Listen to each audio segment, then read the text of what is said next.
संसार स्वप्न है, उसको देखने वाला चैतन्य अमर आत्मा अपना है। भगवान कहते हैं इंद्रियार्थेषु वैराग्यम, संसार के सुखों से वैराग्य करके असली आत्मा का सुख पाना चाहिए।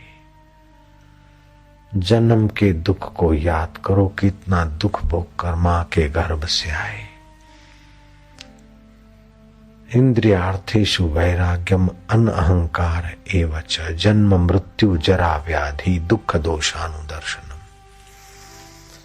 जन्म का दुख, मौत का दुख, बुढ़ापे का दुख, व्याधि का दुख याद करके इस संसार के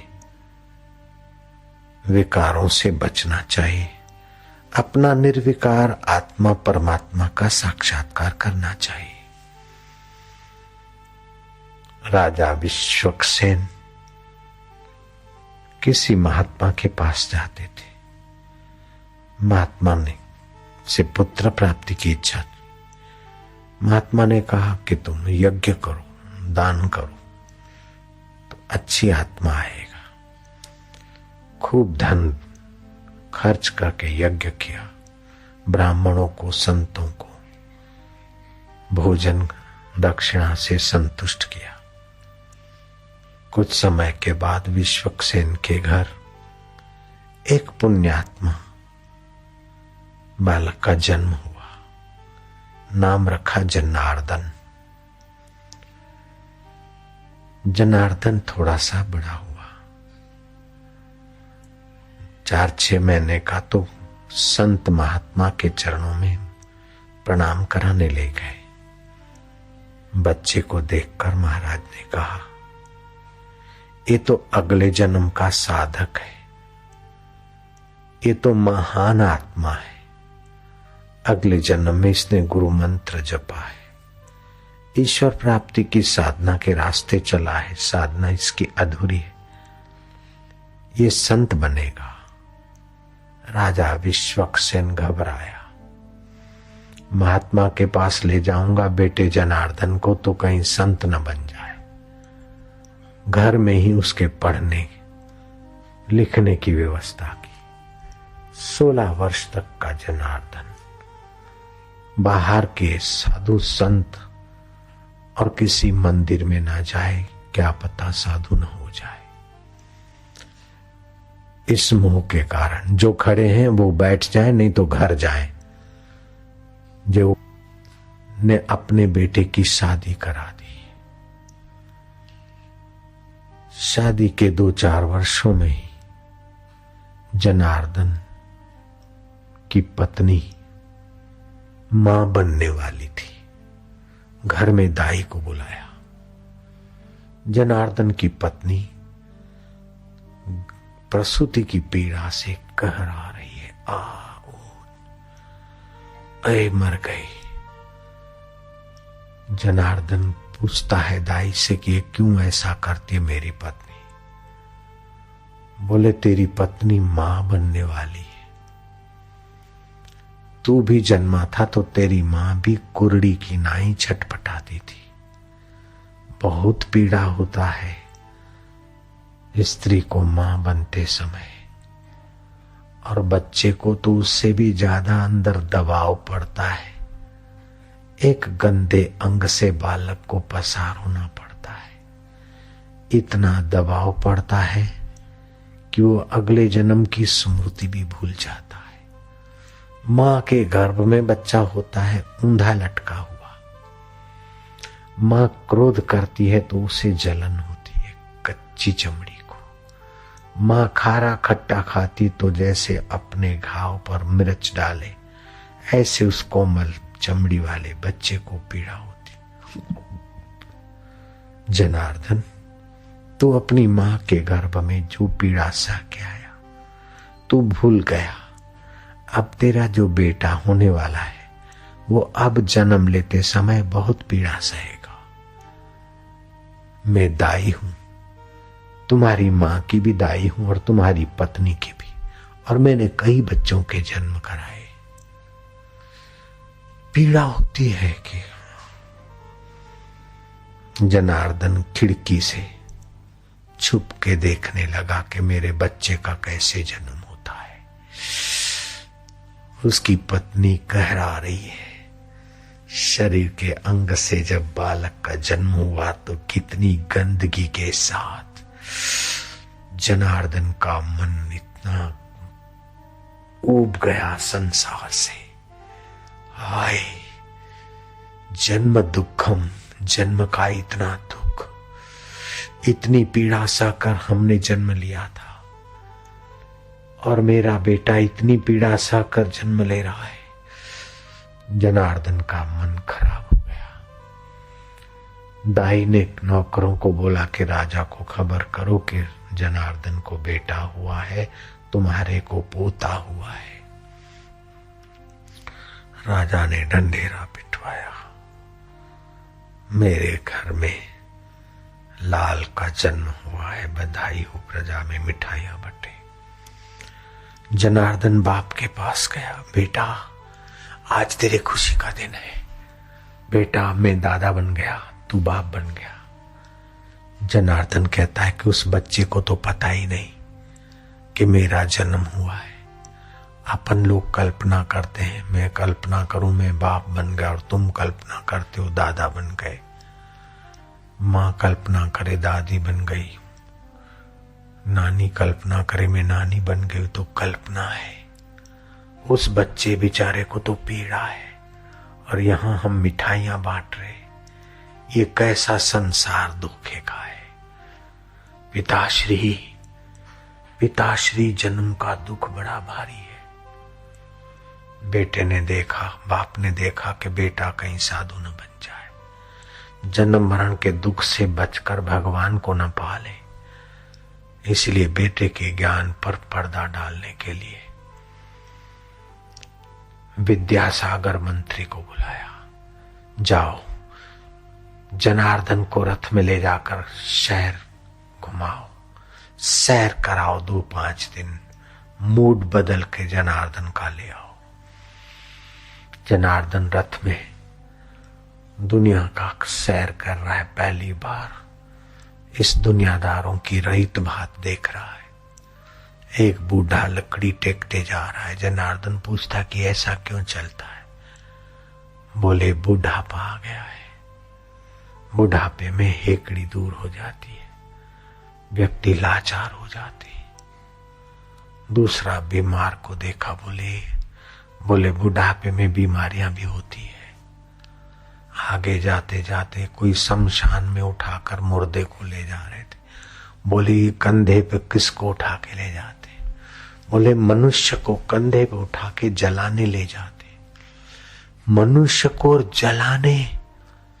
विद्यासागर, हाँ जनार्दन, तो क्यों जलाते? बोले वो मर गया।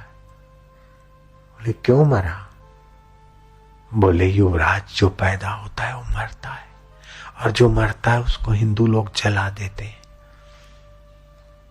और मुसलमान लोग उसको मिट्टी में गाड़ देते हैं, नमक डाल के गल जाते। तो क्या मैं भी मर जाऊंगा? मेरे पिता भी मर जाएंगे? क्या तुम भी मर जाओगे? युवराज सच्चाई यही है, मर जाएंगे कि हाँ, फिर हमको जला देंगे? हाँ, उसके पहले बूढ़े भी बनेंगे, बीमार भी होंगे? बोले हाँ। युवराज, कोई तो बीमार नहीं होते, जवानी में भी मर जाते। कोई तो जवान भी नहीं होते, बच्चे होके ही मर जाते। बच्चे भी मर सकते हैं? बोले हाँ। जवान भी मर सकते हैं? बोले कब मौत आए पता नहीं। इसीलिए तो भगवान ने कहा है जन्म मृत्यु जरा व्याधि दुख दोषानुदर्शनम। इन दुखों को देखकर जहां मौत नहीं होती उस आत्मा को पा लेना चाहिए।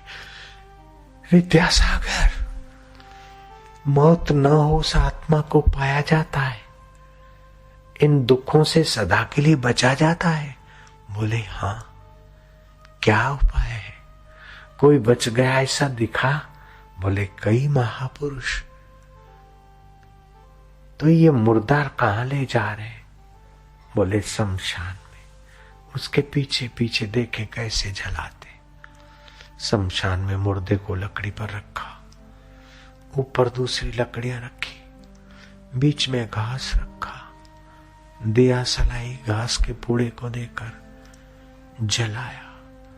मुर्दा बबूक बबूक बबूक जलने लगा। उसकी हड्डियां, घुटनों की ढकनियां गिर पड़ी जलकर, हाथ गिर पड़ा जलकर, मगज धड़ाका बोलकर जल पड़ा। देखते देखते उसके कुटुंबी उसको जल आग देकर जलाकर चले गए। विद्यासागर, क्या ये संसार है? बोले बेट युवराज, इतना संसार नहीं है, ये तो निगुरे लोगों का संसार है, अज्ञानियों का संसार है, नास्तिकों का संसार है, योगियों का और भक्तों का संसार इससे न्यारा है। उसमें क्या होता है? बोले जीवन होता है, मुक्ति होती है, ईश्वर प्राप्ति होती है। फिर शरीर छूटने के बाद जीवात्मा परमात्मा में मिलकर दुखों से सदा के लिए छूट जाता है। ऐसा कोई पुरुष है? बोले चलो। रथ लेकर गए। एकांत आश्रम में कोई संत आकाश में नजर जमाए हुए, श्वास अंदर जाता है, सो बाहर आता है। हम गिनती करते करते संत को जनार्दन देखता है। जनार्दन पर नजर संत की पड़ती है। जनार्दन ने हाथ जोड़े, शीश झुकाया। संत की पवित्र नजर उसके चोटी पर पड़ी, जहां मस्तक का संवेदनशील हिस्सा है, जहां से शुभ विचार ग्रहण किए जाते। इसीलिए तो हम संत को मत्था झुकाते, ताकि उनकी पवित्र नजर पड़े, हमको भक्ति मिले, हमको भगवान की प्रीति मिले, हमें सच्चा सुख मिले, सच्चा ज्ञान मिले, सच्चा जीवन मिले। युवराज जनार्दन सिर झुकाता है। संत के सोहम रस से भरी आंखें पड़ी। युवराज ने कहा, महाराज तुमको ईश्वर का सुख मिला है, अमर जीवन की प्राप्ति हुई है। मेरा नाम जनार्दन है, मैं राजा विश्वक्सेन का बेटा हूं। महाराज, मैंने बीमार, बूढ़े और मुर्दे की हालत देखकर संसार को तुच्छ माना था, लेकिन इस तुच्छ संसार में एक ऊंची चीज है, तो परमात्मा का ज्ञान, परमात्मा का सुख, परमात्मा का साक्षात्कार। महाराज जी, आपने किया है, मैं कैसे कर सकता हूं? मेरे लिए कोई उपाय बताओ। युवराज, चिंता ना करो पुत्र, मनुष्य मात्र परमात्मा का साक्षात्कार कर सकता है, सदा के लिए सब दुखों से छूट सकता है। मरने वाला सेठ पैसे छोड़ के मरता है, अधिकारी और राजा राज छोड़कर खाली होकर मरता है और नरकों में जाते हैं भोगी लोग। लेकिन जो साधना करता है वो इस संसार की चीजों में आसक्त न होकर भगवान में अनुरक्त होता है। आसक्ति फंसाती, अनुरक्ति मुक्त कर देती। महाराज, महाराज मुझे उपदेश दो और मेरे को साधना सिखाओ। बेटा, सच्चे संतों के संपर्क में आते जाते रहना, भगवत गीता का पाठ करना, उपनिषदों का थोड़ा अध्ययन करना, तो तेरी आत्मा जागृत हो जाएगी। जाओ। विद्यासागर के साथ वो भाग्यशाली युवक राज दरबार में अपने पिता को प्रणाम करता है। पिता, मुझे उपनिषद मंगा दो, मुझे गीता मंगा दो। संसार दुखालय है, इसमें बीमारी, इसमें बुढ़ापा है, इसमें धोखा है। सारी जिंदगी करो करो, फिर सब छोड़ के मरो। डिग्रियां यहीं रह जाती है, मकान यहीं रह जाते हैं, पुत्र और परिवार यहीं रह जाते, अकेले मरना पड़ता है और फिर भटकना पड़ता है। पिताश्री, मुझे इस भटकाव में नहीं पड़ना है, मुझे परमात्मा को पाना है। राजा ने देखा कि विद्यासागर को भेजा था लड़के को जरा मोह माया की बातें सुनाकर संसार में प्रीति करा दे। ये तो संसार से वैराग्य करा के भगवान में लगाने की बातें सिखा के आया। उपनिषद और गीता, ए विद्यासागर, तुम क्या सिखा दिया? बोले, राजन, हमने नहीं सिखाया, लेकिन ये पुण्यात्मा बुद्धिमान लड़का हमसे जो पूछता था वो हमने सच बताया। बोले, नहीं बेटा, मनुष्य नहीं मरता है। तो पिताजी, आप नहीं मरेंगे? बोले, नहीं बेटा, तो मैं भी नहीं मरूंगा। बोले, नहीं बेटे, तो बीमार भी नहीं होता है। बोले, नहीं बेटे, लेकिन जब झूठ आदमी बोलता है तो उसके बोलने में दम नहीं होता है और सामने वाले के हृदय में होता है कि मेरे से झूठ बोल रहा है। तो पुण्यात्मा पुत्र समझ गया कि पिता, जब वो मनुष्य था और बूढ़ा हुआ तो आप भी तो बूढ़े होंगे। वो मनुष्य था, बीमार हुआ तो आप भी तो कभी बीमार होते हैं। वो मनुष्य था, मर गया तो आप और हम भी तो कभी मरेंगे ने पिता। पिता ने देखा कि मेरे बेटे का ज्ञान जागृत हो गया है। विद्यासागर, मैंने अपना बेटा संसार के ज्ञान में इसको रमाने को भेजा था कि तू उसको ये ज्ञान दे के आया। इधर आओ, तेरे को मैं इनाम देता हूं। 7 जूते गिनकर विद्यासागर के सिर पे मारे। मेरे बेटे को तुमने गलत ज्ञान दिया है, ऐसा ज्ञान देना गलत है, गलत है। विद्यासागर का आत्मा कह रहा है, क्या है भगवान, वो पुण्य आत्मा को सच्चा ज्ञान मिला है और ये भोगी राजा झूठे ज्ञान में मेरे को ही कहता है गलत। हे भगवान, युवराज को सद्बुद्धि दे। सच्चे हृदय की प्रार्थना। विद्यासागर तो घर गए। रात को युवराज को नींद नहीं आती कि विद्यासागर जैसा सच्चा मंत्री भी यहां बेईमानी के कारण मार खाता है। यह कलयुग है। आदमी को परमात्मा के रास्ते ले जाने वाले के साथ अन्याय। ऐसे अन्याय करने वाले मेरे पिता के राज्य को मैं क्या करूंगा? हे प्रभु, हे देव, तू असली पिता है। शरीर का पिता राजा विश्वक्सेन, लेकिन आत्मा का पिता परमात्मा। हे प्रभु, मुझे सद्बुद्धि दे,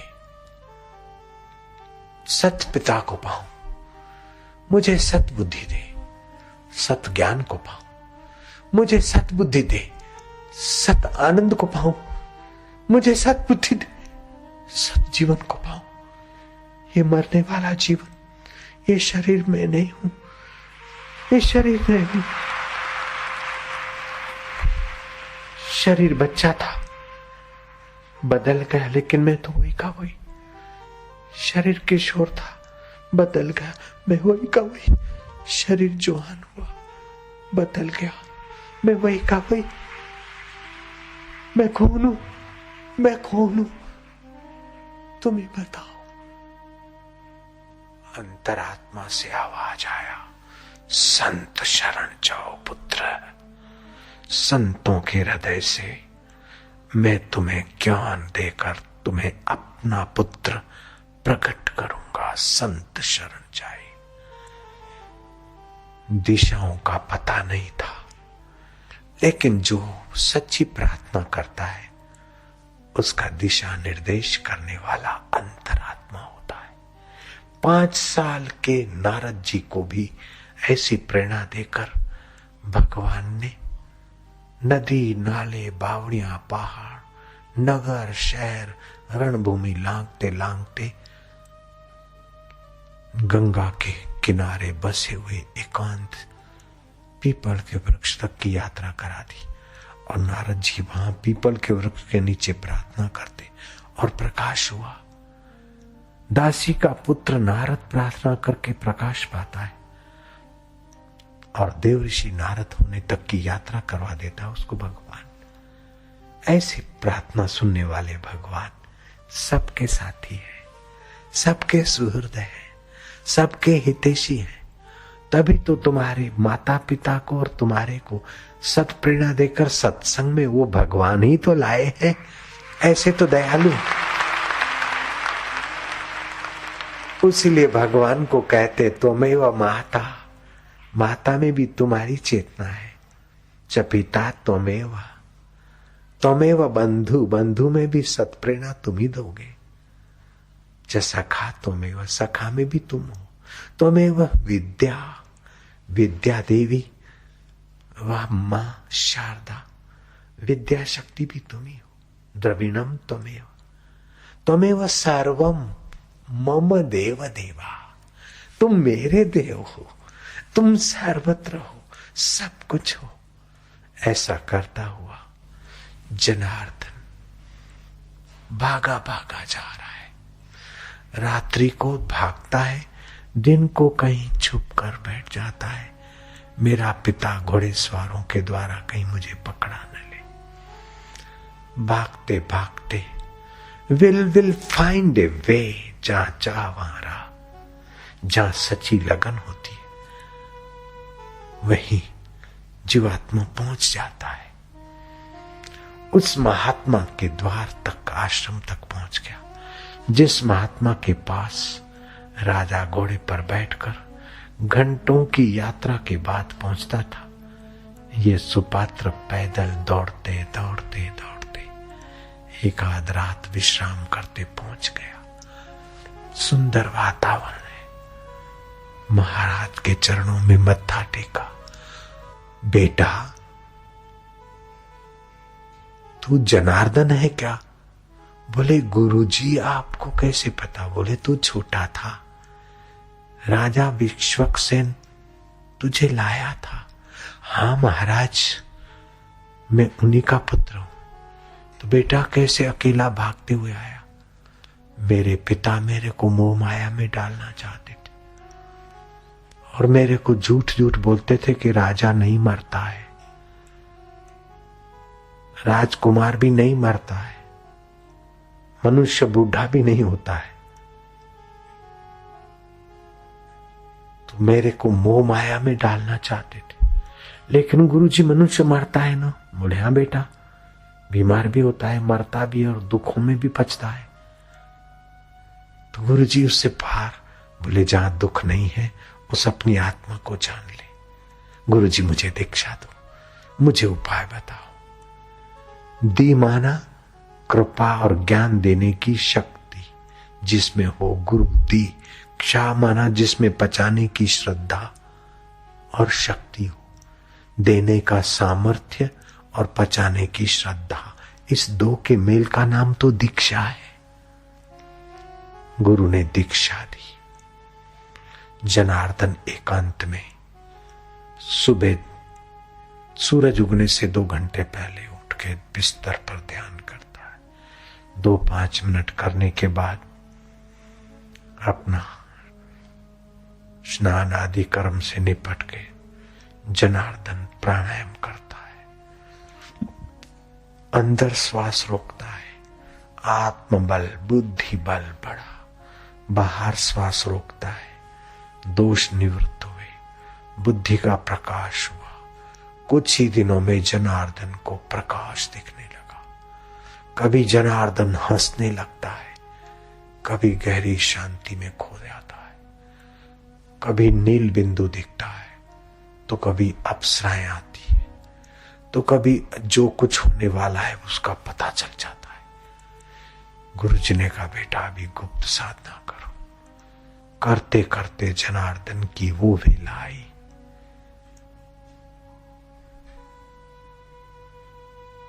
गुरु ने उपदेश दिया थोड़ा सा, और जनार्दन को पता चल गया कि ये स्थूल शरीर, इसके अंदर सूक्ष्म शरीर, उसके अंदर कारण शरीर, इन तीनों से मैं न्यारा हूं।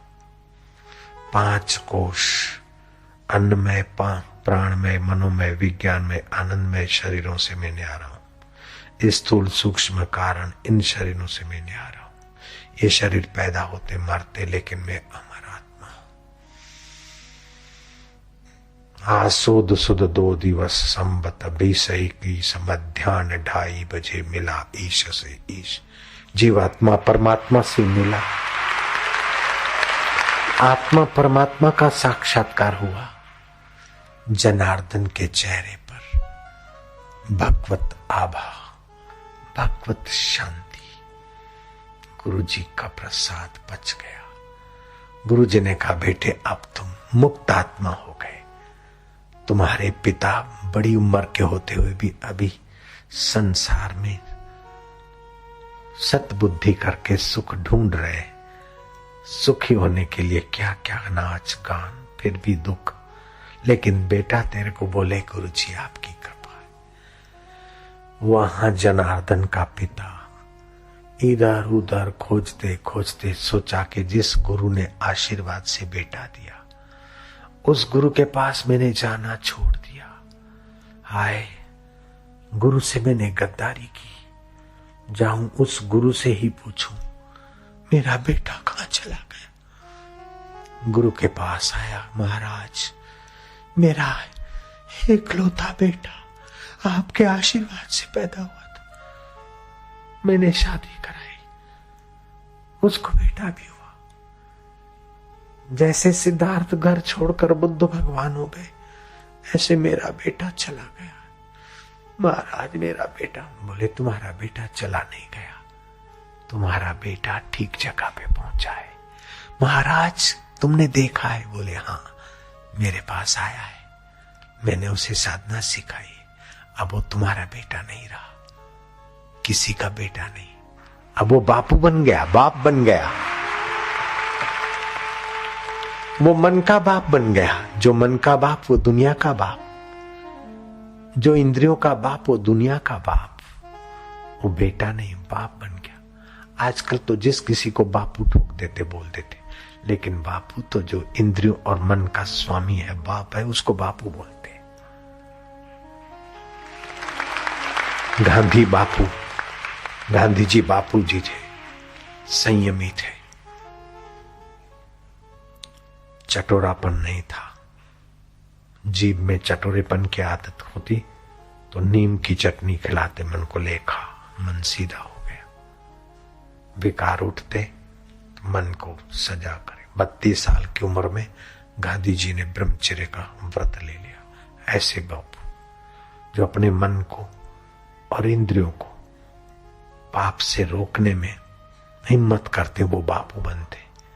और जो पाप में गिर जाते, वो बेटे के बेटे ही रहते, भले नाम बापू रख दो। स्वामी उसी को कहा जाता है जो मन इंद्रियों का स्वामी हो।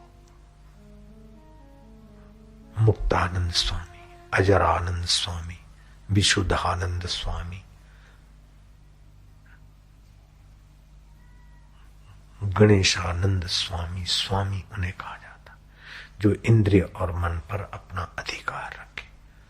अथवा तो गुजराती में बापू से कहा जाता है जो इन पर अधिकार लाए। वो तुम्हारा बेटा बेटा नहीं, अब तो बापू बन गया। कहाँ है महाराज मेरे बेटे का? मेरे को मुलाकात। बोले, अब जंगल में सैर करता हुआ कहीं राम रमाता होगा, लौटते समय कंदमूल ले आएगा, खुद भी खाएगा, मेरे को भी भोग के लिए दे देगा। आप तो मस्त है राजा, तुम्हारे राज में ऐसा आनंद नहीं जैसा उसके हृदय में आनंद है। उसकी तो क्या बताऊं मैं। महाराज कब आएगा? मैं आएगा आएगा। इतने में जनार्दन आया। बेटा जनार्दन जनार्दन जनार्दन जनार्दन। पिताश्री, आप किसको बेटा कहते? दो खड़े हड्डियों को बेटा कहते हैं कि मांस को बेटा कहते? नाक को बेटा कहते कि सिर को बेटा कहते? कौन बेटा आपका?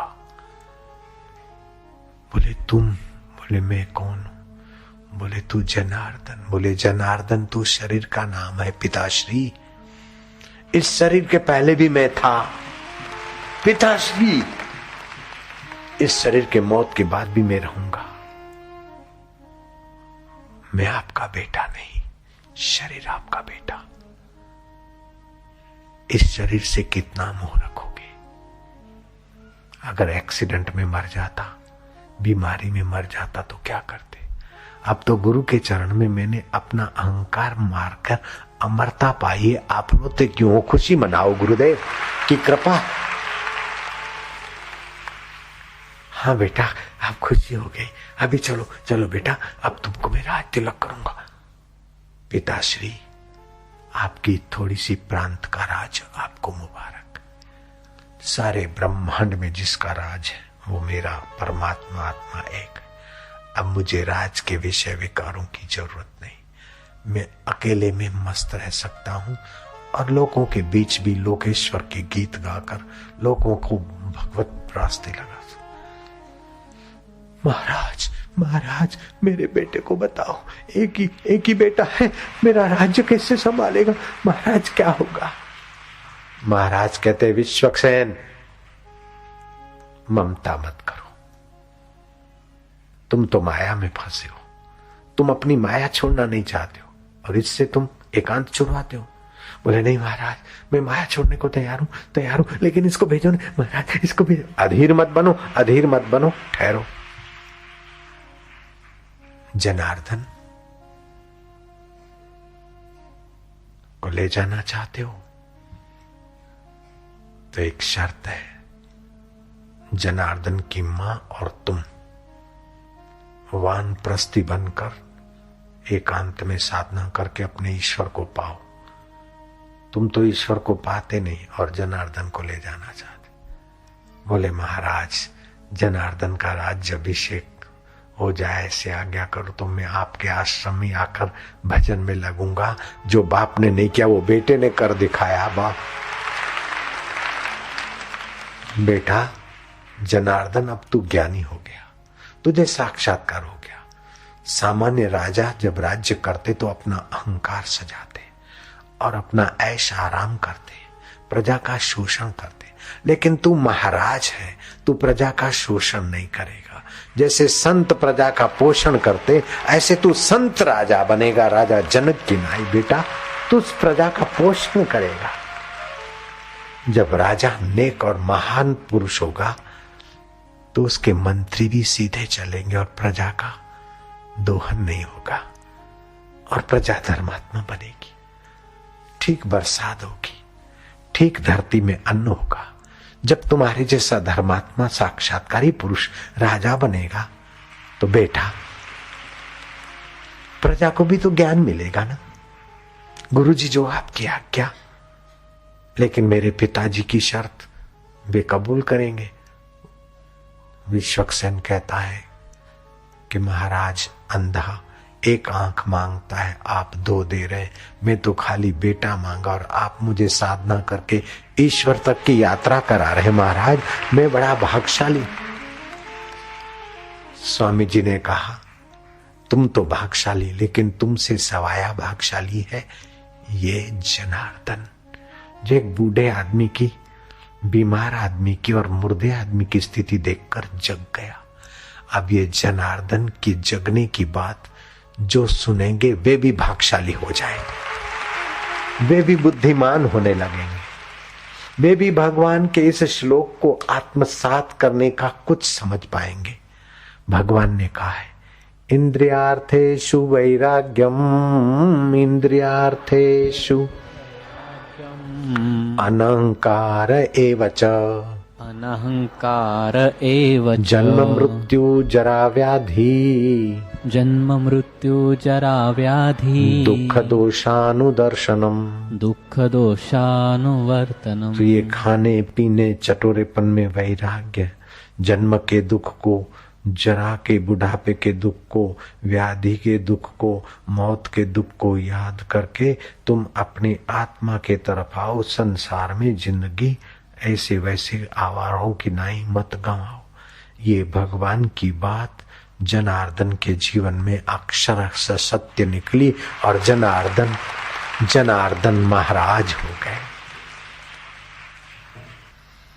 जीव बोलता है तो ऐहिक वाणी का प्रभाव पड़ता है, मंत्र बोलता है तो सूक्ष्म जगत से जुड़कर कुछ आध्यात्मिक प्रभाव पड़ता है। लेकिन भगवान के नाम वाला मंत्र है और गुरु का मंत्र है तो फिर वो भगवत कृपा और गुरु का निर्देश की कृपा का प्रसाद लेकर व्यक्ति बोलता है तो उसकी वाणी सत्संग हो जाती है और अंदर का सुख देने वाली, अंदर की प्रेरणा देने वाली पवित्र वाणी हो जाती है, पाप नाशिनी वाणी हो जाती है। नेता बोलता है तो भाषण हो जाता है, लेक्चर हो जाता है, कथाकार बोलता है तो कथा हो जाती है। लेकिन जो वेद की रीति से सत्य स्वरूप में विश्रांति पाकर बोलते तो सत्संग हो जाता है। वाणी तो वही की वही और कान सुनने वाले वही की वही, लेकिन कहीं भाषण हो जाता है, कहीं लेक्चर हो जाता है, कहीं मीटिंग हो जाती है। लेकिन संत जब बोलते तो सत्संग बन जाता है। एक घड़ी आधी घड़ी, आधी में पुनि आध, तुलसी संगत साधकी हरे कोटि अपराध। करोड़ों जन्म के पाप वासना और दुष्कृत्यों के संस्कार नष्ट हो जाते हैं। हर विफलता पर न तुम आंसू बहाओ, हर सफलता का यही पहला चरण है। हर कदम पर ही तुम्हें यदि शूल मिलते तो उन्हें भी प्यार कर दिल से लगा लो। यदि तुम्हारे सपने भी घायल हुए हैं तो उन्हें चुपचाप पलकों में छिपा लो। रूहो रूरोह रोहिता, अथर्ववेद 13:26। उन्नति करो, दुख और कष्टों को पैरों तले कुचलते आगे बढ़ो। अपने जीवन में कठिनाइयों का चिंतन करके हारो मत। ये दुख बाधा और कठिनाइयां आती है तुम्हारी योग्यताओं को निखारने के लिए। स्वामी अखंडानंद इंदिरा गांधी की गुरु जिनके चरणों में बैठ के कथा सुनती थी आनंदमयी, वो अखंडानंद, वो लिखते हैं कि हम विद्यार्थी थे तो हमारे साथ एक बूढ़ा आकर खेलता था। 65-70 साल का बूढ़ा बच्चों के साथ खेलता। एक दिन मेरे को हुआ, किसी संत को मैंने कहा कि ये बूढ़ा हमारे बच्चों के साथ रोज आके खेलता है, ये भी कोई रीत है? तो संत ने बताया कि बूढ़ा ये साधारण आदमी नहीं है, इसके जीवन में दुखों के पहाड़ वज्रपात हुए हैं। इसकी 3 बेटियां हैं, एक की शादी हुई, 4 बच्चे हुए, पति से कुछ ऐसा ससुराल में हुआ, मायके में है, बुढ़े के पास है। दूसरी लड़की की शादी हुई, 3 बच्चे, उसके पति ने भी उसको मार पीट के शराबी ने निकाल दिया, वो भी बुढ़े के पास है। 9 प्राणी हो गए। तीसरी बेटी की शादी हुई, वो 2 बच्चों वाली, वो दूसरी लवरी के चक्कर में है।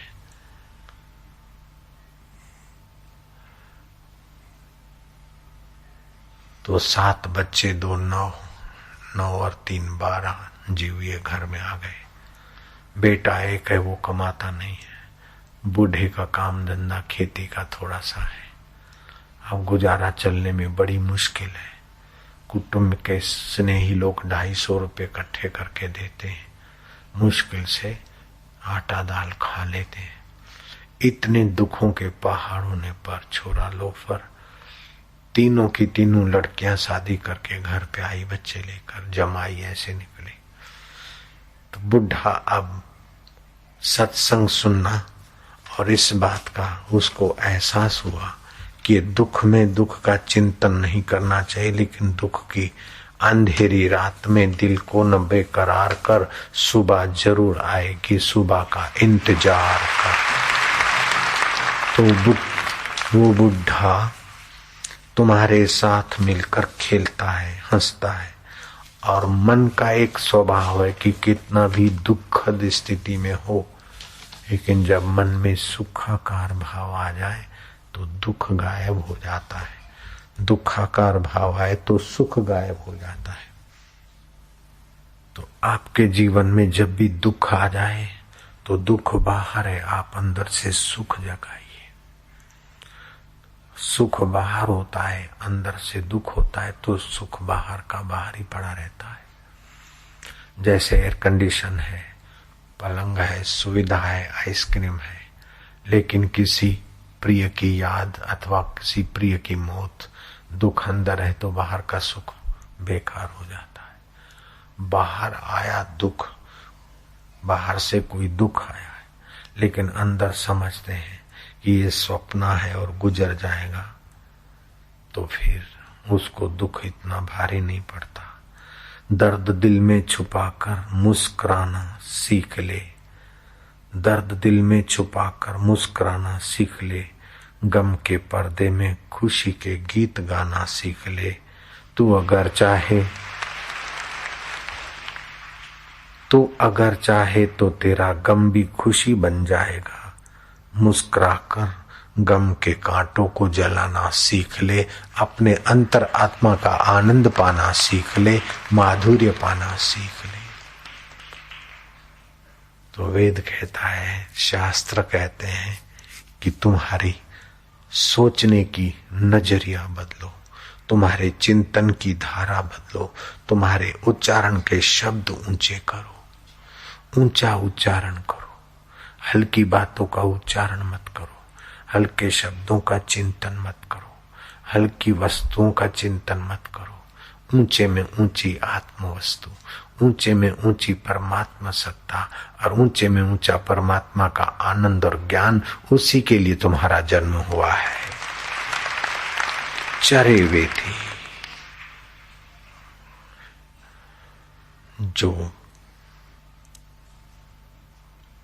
जो ऊंचा चिंतन करते हैं वो कैसे खुश होते हैं। देखो, दो साधु थे, एक बुढ़ा था, दूसरा जवान।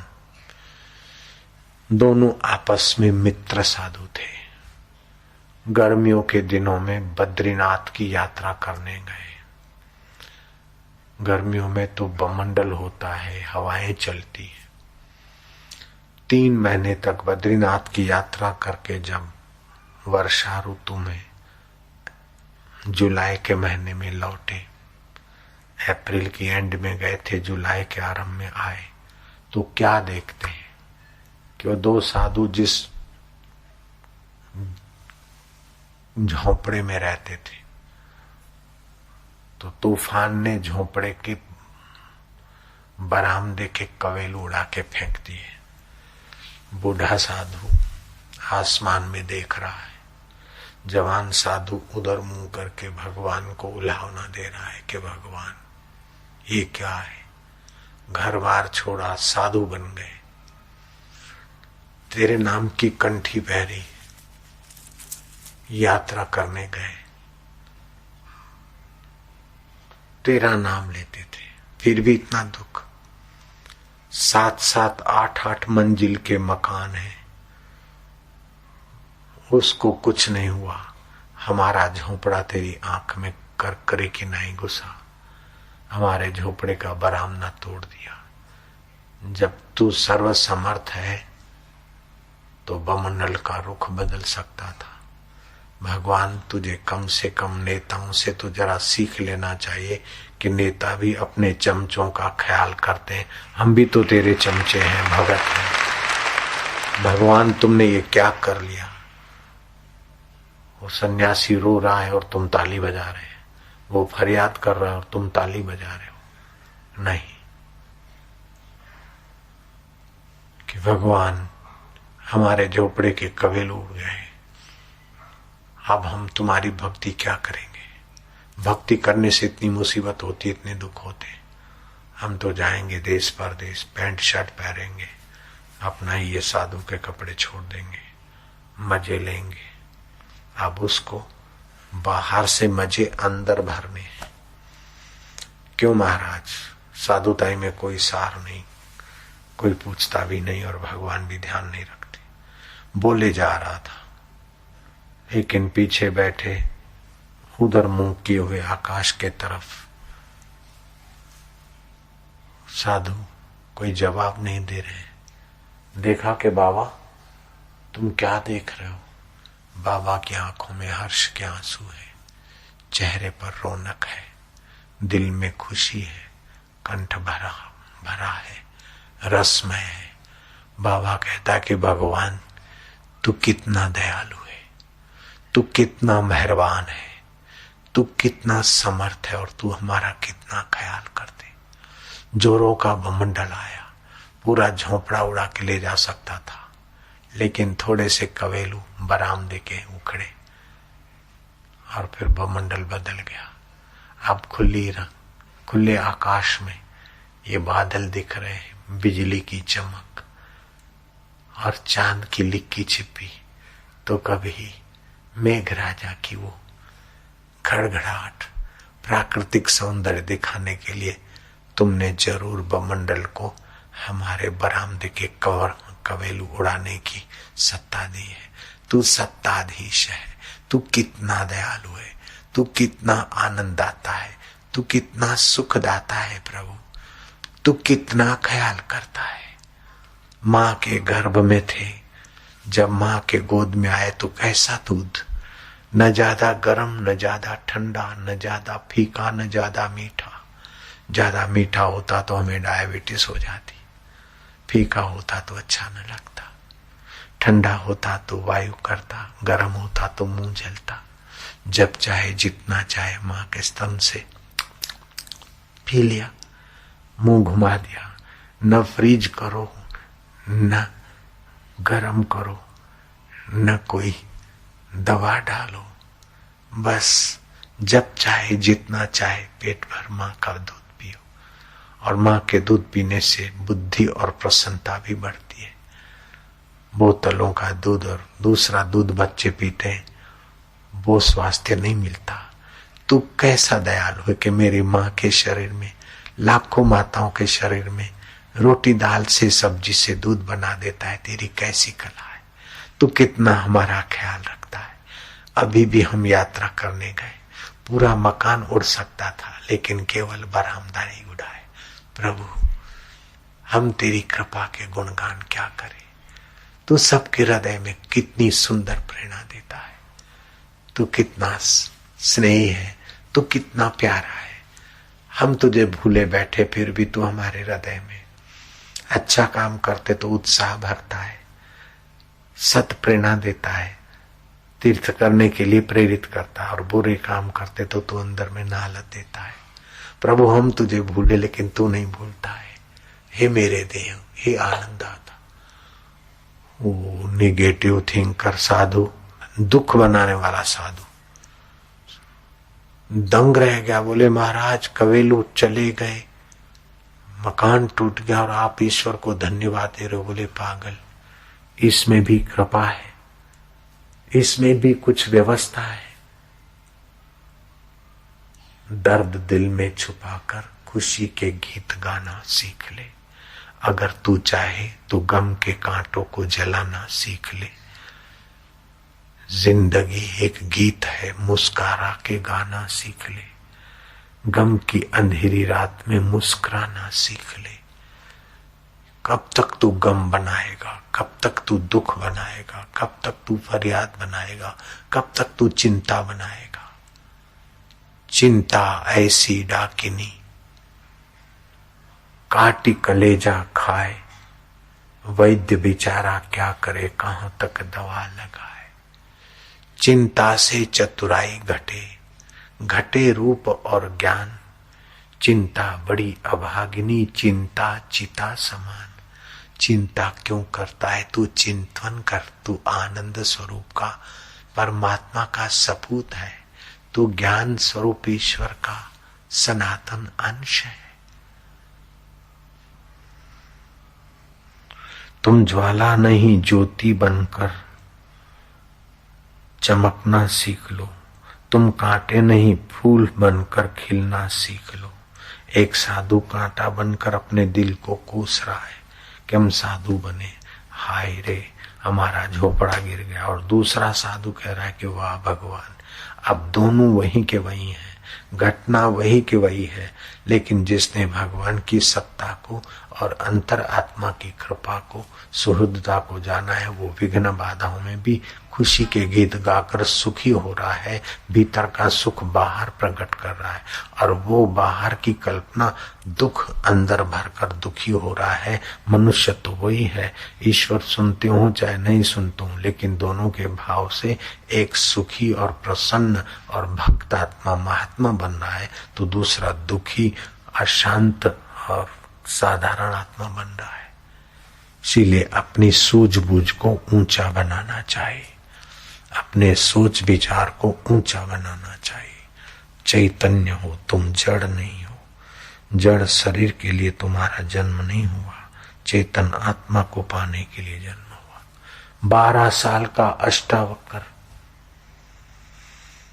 राजा जनक की दरबार में जाकर शास्त्रार्थ करना चाहता है। दरबान ने रोक दिया, पटावाला ने, तुम अभी बालक हो। बोले क्या बड़ी उम्र वाले शास्त्रार्थ करते हैं कि बड़े ज्ञान वाले करते हैं? बड़ी उम्र से तो कई ऐसे कछुआ भी 300 साल का पुराना होता है, तो उसको आने दोगे क्या? जाओ राजा जनक को बोलो कि विद्वानों की सभा है कि उम्र वालों की सभा है। दरबानी गए, जनक को बोला कि इतना 12 साल का लड़का ऐसे ऐसे प्रश्न करता है, टेढ़ी टांगे हैं, छोटा कद है, काला रंग है, अष्टावक्र, शरीर में 8 खोड़ खापड़ है। उसको 8 खोड़ खापड़ कैसे हुए थे? कि अगले जन्म में वो अपने गुरु के आश्रम में रहते थे, सत्संग साधना सुनते करते थे, लेकिन साधना पूरी मन जितनी होनी चाहिए नहीं कर पाए और मर गए। तो सुना हुआ था, फिर माँ के गर्भ में आए, दूसरा जन्म हुआ सुजाता के घर में। कुहुल ब्राह्मण जो उदालक का कृपा पात्र था लड़का, उसको अपनी कन्या उदालक ऋषि ने दी, सुजाता। तो कुहुल ब्राह्मण उदालक का जमाई और उदालक की बेटी सुजाता, उनके पेट में वो बालक था जो अगले जन्म का साधक था। तो कुहुल ब्राह्मण अपनी पत्नी को वेद का पाठ सुनाकर उसका अर्थ कर रहा था। तो पेट में बैठे बैठे बच्चे ने कहा कि पिताजी ये वेद की ऋचाओं का उच्चारण तो करते हो, लेकिन वेद माना जानने वाला दृष्टा आत्मा, उस आत्मदेव को नहीं जाना तो अंदर का आनंद, अंदर का सामर्थ्य कैसे? फिर कभी कोई पाठ हुआ तो अंदर से वो बालक पिता की गलती बताता था। तो कुहुल ब्राह्मण अपना को विद्वान मानते थे, तो उन्होंने श्राप दिया कि माँ के पेट में होते हुए 8वें महीने का है और मेरे नुक्स निकालता है, जा तेरे शरीर में 8 नुक्स हो जाए। तो बोले पिताजी आपने श्राप दिया है, मैं शिरोधार्य करता हूँ, नुक्स होंगे तो इस प्रकृति के शरीर में होंगे, लेकिन प्रकृति की गहराई में छुपे हुए मुझ आत्मा को श्राप क्या कर सकता है? ओम ओम ओम। इतना बलवान। फिर क्या हुआ कि जनक के राज्य में वरुण देवता ने अपने बेटे को भेजा। मनुष्य जीवन के 12 साल तो उनके 12 दिन होते देवताओं के। यज्ञ करना था उनको, तो ब्राह्मण चाहिए। तो उन ब्राह्मणों के लिए ऐसे विद्वान ब्राह्मण वरुण लोक में भेजना है। तो अपने बेटे को बंदी के नाम से भेजा, रूप बनाकर। एक बंदी विद्वान है जिससे शास्त्रार्थ करेगा, अगर हार जाएगा तो उसको समुद्र में डुबा देंगे। तो वो बंदी वरुण का बेटा सबको हराते हुए समुद्र में डुबाते और समुद्र से वरुण लोक में उन ब्राह्मणों को ले जाते थे और वहां यज्ञ संपन्न हो रहा था। तो इनके पिता भी उसी बंदी के द्वारा हार गए थे। जब ये 12 साल के हुए और इनको पता चला कि जनक के दरबार में एक बंदी करके है और उसने तुम्हारे पिता को हराकर समुद्र में डुबा दिया, तो इसीलिए वो 12 साल का अष्टावक्र पहुंचा कि मैं उस बंदी से शास्त्रार्थ करूंगा। तो अब जनक कहते हैं कि तुम अभी बच्चे हो। बंदी ने तो बड़े बड़ों को शास्त्रार्थ करके समुद्र में डुबवाने की शर्त के अनुसार हमारे जनकपुर से कई विद्वान वरुण लोक में भेज दिए। तुम अभी बालक हो। अच्छा, मैं सवाल पूछता हूं, अगर मेरा सवाल तुम दे सकोगे तो फिर उसके आगे तुम खड़े रह सकोगे। ऐसा कौन प्राणी है जो नींद में सो आंखें बंद नहीं करता? बोले मछली। ऐसा कौन सा पुरुष है जो 12 कदम चलता है, 24 जगह झांकता है, फिर 365 कदम जाता है, फिर वापस आता है? बोले राजा जनक, वह काल देवता है। 12 कदम चलता है मतलब 12 महीने होते हैं, 24 पखवाड़े पक्ष होते हैं, 365 दिन होते हैं, फिर वो वर्ष नए से शुरू होता है। वह काल भगवान तुम्हारी रक्षा करे, चिरंजीवी भवा। जनक ने देखा कि दिखता बालक है लेकिन इसकी आत्मा की शक्ति गजब की। जब राज दरबार में ले गए और ऊंचे आसन पर बिठाया तो पंडित सब हंसने लगे कि टेढ़ा मेढ़ा ये कैसा कहाँ का बंदर और ऊंचे सम्मान की जगह पर बैठा। तो पंडित हंसे, हे जनक, मैंने तो सुना था विद्वानों की दरबार है, यहाँ तो चमारों की दरबार है, क्या है? जो मेरे चमड़े और हड्डी को देखकर हंसते हैं।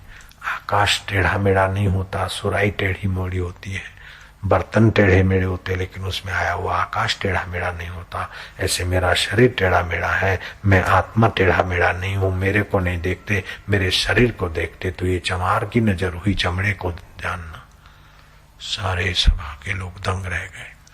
फिर तो बंदी के साथ, हे बंदी, तुमने शास्त्रार्थ करके विद्वानों को परास्त करने का जो रचा है, ये हाथी तब तक जोर मारता है जब तक शेर की गर्जना नहीं हुई। अब मैं छोटा सा शेर तुझ जैसे हाथी को अभी देखते देखते परास्त करता हूं। बंदी के साथ शास्त्रार्थ हुआ और 12 साल का अष्टावक्र, सदा उत्साही रहने वाला, सदा प्रसन्न रहने वाला, सदा पद्मासन लगाकर ध्यान करने वाला, ओमकार का गुंजन करके आत्मबल का खजाना और शास्त्र ज्ञान से संपन्न हृदय वाले ने देखते देखते बंदी को परास्त कर दिया, निरुत्तर कर दिया। जनक, किसकी बाट देख रहे हो? शर्त है कि जो हारेगा उसको समुद्र में डुबाया जाएगा। अब इनको क्यों नहीं डुबाया जाता है? बंदी को ले गए समुद्र के। बंदी ने अपने पिता का आह्वान किया और बंदी ने पूरा रहस्य खोला कि मैं तो कुबेर का पुत्र हूँ, बंदी पंडित होकर आया हूँ। मैं ये ब्राह्मणों को भेजा था वरुण लोक में, अब वहां यज्ञ पूरा हो गया है। हमने हमारा मानसिक टेलीपैथी से जानकारी ले ली है। देखते देखते अष्टावक्र के पिता और दूसरे ब्राह्मण समुद्र पर पैदल चलते चलते दान दक्षिणा और फूल मालाओं से और सम्मान से संपन्न होकर आ रहे थे। बंदी ने देखा अपने पुत्र बेटे ने हमारे लिए शास्त्रार्थ किया। बोले बेटा मैंने तो श्राप दिया तेरे को, लेकिन तूने तो दुनिया को ऐसे सपूत होने का वरदान दे दिया बेटा अष्टावक्र, तू तो वास्तव में बालक गुरु है। 12 वर्ष का अष्टावक्र राजा जनक का गुरु बना है। बंदी को शास्त्रार्थ में परास्त किया है। बचपन में अगर ध्यान संयम हो जाए तो बच्चों की जो ऊर्जा है बड़ा चमत्कार करती है। 15 साल में ज्ञानेश्वर ने ज्ञानेश्वरी लिख दी।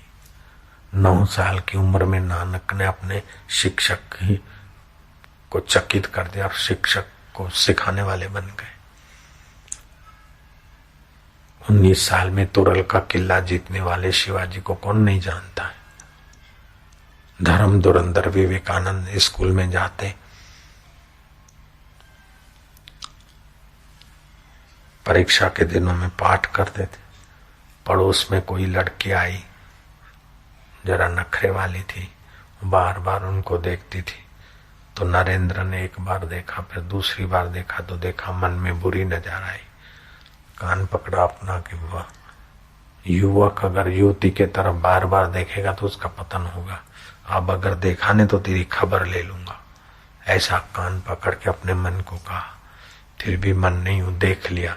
विवेकानंद अपना नीचे उतरे, रसोड़े में से लाल मिर्च लेके आंखों में डाल दी कि ले देख, बुरी नजर वाले तू पाप से देखता है, निस्तेज हो जाएगा।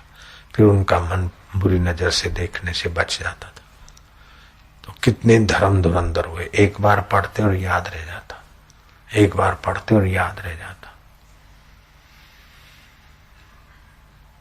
तो जो उद्यम करते हैं उनकी आत्मशक्ति जगती है। जो साहस करते हैं वे दुनिया में बड़े बड़े कार्य कर लेते हैं। जिनको सुविधा है और फिर भी ढीले ढपले वे तो माँ बाप के लिए और देश के लिए क्या करेंगे, अपने लिए ही मुसीबत हो जाते। अपना जीवन वेद कहता है प्रयत्नशील बनो, उत्साही बनो, आत्मज्ञान के रास्ते प्रयत्न करो। प्रसन्न चेतसो यासु बुद्धि पर्यवितिष्ठते।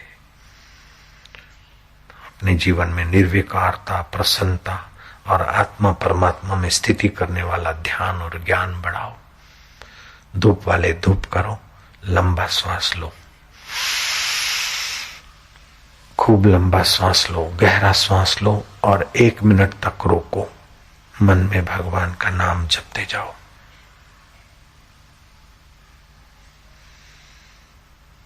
भगवान नाम से वाइब्रेशन होंगे, बल बुद्धि ओज के कण बढ़ेंगे। ओम ओम हरि ओम ओम ओम बल, ओम ओम आनंद, ओम ओम साहस। श्वास रोके रखो। याद नहीं रहता, उसकी स्मृति शक्ति बढ़ जाएगी। एक माला जप करें और स्मृति वर्धक शंख पुष्पी, वच्चा, ब्राह्मी, सोंठ, शतावरी, अमृता, ये चीजों का मिश्रण करके गोली बना ले। 1 गोली रोज खा ले। गोली घर में नहीं बनाए तो यहाँ से ले जाए, शायद बनाई होगी यहाँ वैद्यराज ने। 44 गोली खानी है बस, 44 दिन का।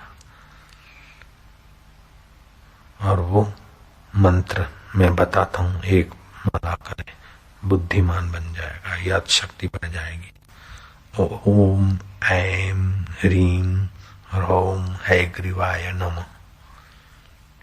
ये तो इस बार ऋषि प्रसाद में भी छपवा देंगे। ओम ऐम ह्रीम ह्रौम हैग्रीवाय नमः, ये मंत्र है। अथवा तो बोर्ड पर लिख देना। 44 दिन ये गोली एक ले, स्मृति शक्ति वर्धक है।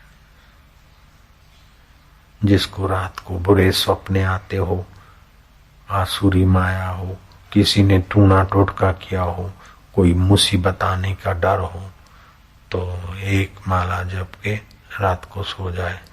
नहीं तो थोड़ा ही जप के सो जाए, सारे प्रॉब्लम रात्रि के डरावने गायब हो जाएंगे। ओम नमो नंदीश्वराय, ओम नमो नंदीश्वराय, ओम नमो नंदीश्वराय। ते आसुरी माया, गंदे स्वप्ने, डरावने दृश्य सब गायब हो जाएंगे। रात को सपन दोष होता हो, काम विकार होता हो, बुरे विचार आते हो, तो तकिए पर अपनी माँ का नाम उंगली से, बॉल पेन नहीं, स्याही नहीं, खाली उंगली से अपनी माँ का नाम तकिए पे लिख के फिर सीधे सो जाएं। श्वासोश्वास गिनते गिनते बुरे विचार गायब, और रात की नींद 6 घंटा भक्ति में बदल जाएगी।